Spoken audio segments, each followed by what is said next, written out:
دم کی شرعی حیثیت کیا ہے؟ دیکھیے دم بھی قرآن و حدیث سے ثابت ہے. خود نبی پاک صلی اللہ علیہ وسلم ایک مرتبہ بیمار ہو گئے، چونکہ نبی علیہ السلام کی بیماری بھی اختیاری تھی. امت کو بتانا تھا ہر چیز کے اندر. نبی علیہ السلام ہمارے لیے نا لقد کان لکم فی رسول اللہ اسوۃ حسنہ، تمہارے لیے رسول اللہ صلی اللہ علیہ وسلم کی زندگی بہترین نمونہ ہے.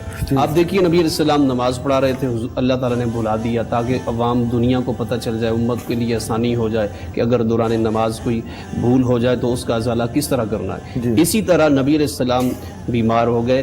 صحیح مسلم کی یہ روایت ہے، حضرت سیدہ جبریل علیہ السلام وہ حاضر ہوئے حضور کی بارگاہ میں اور آ کر کے عرض کیا یا رسول اللہ مجھے اللہ نے بھیجا کہ میں آپ کے اوپر دم کروں. کہا ٹھیک ہے دم کرو.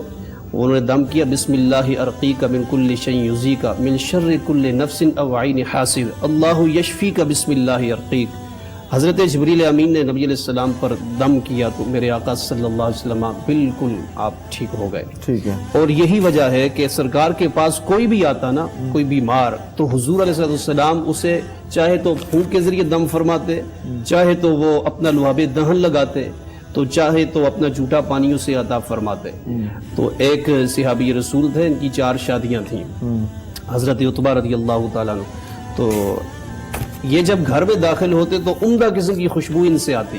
اچھا. تو چاروں جو خواتین بیویاں تھیں آپ کی تو وہ کہتی کہ ہم بڑی مہنگی مہنگی دکانوں پہ چلی گئی ہیں اور ایسی خوشبو ہم سے نہیں آتی جیسی یہ عتبہ سے آتی ہے. ایک دن آ کر کے کہنے لگی آپ بتاؤ کہ آپ خوشبو کہاں سے خرید کے لاتے ہو. امام جلال الدین سیوطی رحمۃ اللہ علیہ نے اس بات کو لکھا. تو انہوں نے کہا کہ آپ کہاں سے گھومتی پھرتی ہو کہ خوشبو کہاں سے لے کے آتا ہوں میں.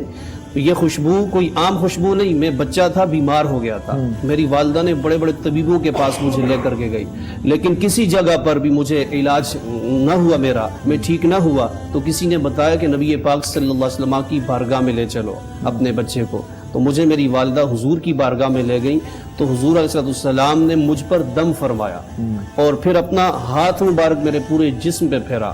اور مجھے اس وقت چونکہ دانے نکلے ہوئے تھے، پھوڑے وغیرہ نکلے ہوئے تھے تو ٹھیک نہیں ہو رہے تھے.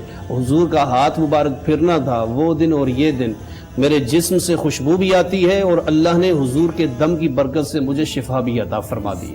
تو یہ دم کرنا بالکل جائز ہے. یہ ایک مرتبہ حضرت ابو ہریرہ بیمار ہو گئے تو سرکار صلی اللہ علیہ وسلم ان کے پاس تشریف لائے.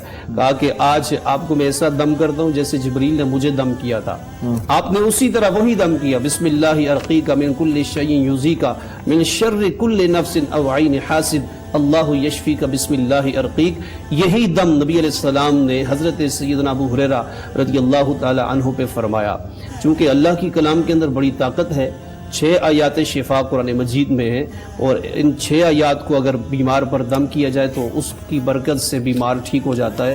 ایک وَيَشْفِ صُدُورَ قَوْمِ مُؤْمِنِينَ، دوسرا وَنُنَزِّلُ مِنَ الْقُرْآنِ مَا هُوَ شِفَاءٌ وَرَحْمَةٌ لِلْمُؤْمِنِينَ. فرمایا کہ یہ جو قرآن ہم نے نازل کیا ہے یہ مومنوں کے لیے شفا بھی ہے اور مومنوں کے لیے رحمت بھی ہے. یہاں من جو ہے نا یہ من مفسرین کہتے ہیں یہ جنس ہے، یہ تبعیدیہ نہیں ہے کہ بعض قرآن شفا ہے اور بعض قرآن شفا نہیں ہے. یہاں پر مکمل پورے کا پورا قرآن وَنُنَزِّلُ مِنَ الْقُرْآنِ مَا هُوَ شِفَاءٌ، یہ دوسری آیت شفا. اور تیسری مِن بُطُونِهِمْ شَرَابٌ مُخْتَلِفٌ أَلْوَانُهُ فِيهِ شِفَاءٌ لِلنَّاسِ، یہ والی آیت بھی آیت شفا کے اندر داخل ہے. اور اس کے بعد آگے یا ایھا الناس قد جاءتکم موعظۃ من ربکم وشفاء لما فی الصدور، یہ بھی آیت شفا ہے. وَإِذَا مَرِضْتُ فَهُوَ يَشْفِينِ، یہ بھی آیت شفا ہے. تو قرآن مجید کی یہ 6 آیات ہیں جن کے اندر یہ شفا، یہ پڑھ کر بیمار پر دم کیا جائے تو اللہ اسے شفا عطا فرمائے. بالکل ٹھیک ہے. بڑی اہم ناظرین ہماری گفتگو جاری ہے اور بڑا اعلیٰ جو کہ آپ نے اس حوالے سے جواب بھی